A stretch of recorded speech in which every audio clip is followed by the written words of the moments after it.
Welcome. This is Behind the Scenes, June 22nd, 2026. A real-time reflection or moment from the season of writing my memoir.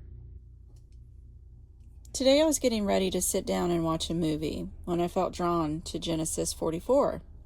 When I opened my Bible, I noticed I already had part of the chapter highlighted.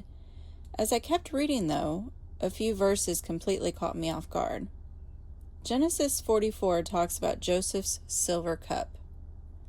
And then it mentions divination. I stopped. Wait, what? Joseph?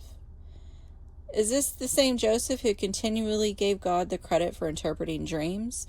Why would divination even be mentioned? And is this allowed? Or was it? The more I read, the more questions I had. For a moment, I wondered if I had misunderstood Joseph's story all along. And then I wondered if he did practice, how is this allowed? Why has God blessed him the way he did if he did indeed practice divination? Why? God detests it. He brought me right to Deuteronomy when I was getting serious about starting a tarot channel. But okay, let me carry on and see what else he points out to me. So instead of jumping to a conclusion, I decided to study it a little bit.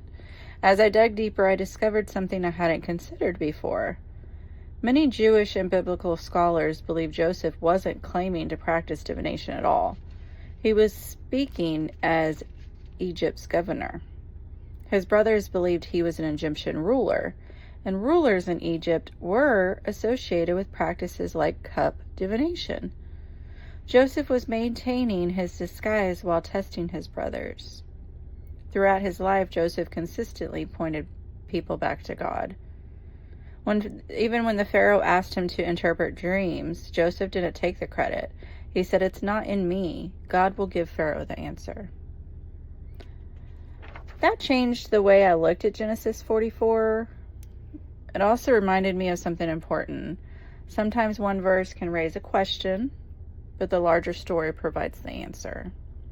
As in many things, right? I've learned not to build my understanding of Scripture around one sentence alone. Instead, I try to step back and ask, what is this chapter actually about? I ask God for clarification and understanding. Because when I did that, I realized Genesis 44 isn't really about divination. I just saw that part, it threw me for a loop. Clearly, he did not partake with the dark side of things. Genesis 44 is about transformation. It's about Joseph discovering that his brothers were no longer the same men who had betrayed him years before. Their hearts had changed. And maybe that's what stayed with me the most. Not the question that first caught my attention, but the reminder that understanding often comes when we're willing to slow down, study, and let Scripture speak for itself and allow God to lead you. Again, thank you so much for being here and supporting me. I really do appreciate you. You have a wonderful day, and until next time, ta-ta.